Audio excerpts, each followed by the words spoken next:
Gayrı Modon'u fethetme, Gabriel'in de kellesini alma vakti gelmiştir. Beklediğimiz bela geldi demek ki. Vereceği destek bizi daha da güçlendirecektir. Don Diego. İspanya'nın Akdeniz'deki en güçlü amirali. Senin paşalığını da, itibarını da ayağımın altında çiğnedim.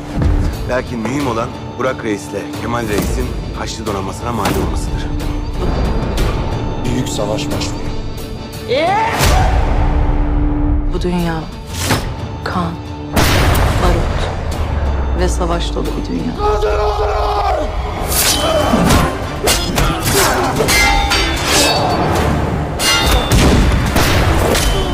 Kılıcım gayrı ensene bindi Gabriel. Kelleni almadan kınına girmez.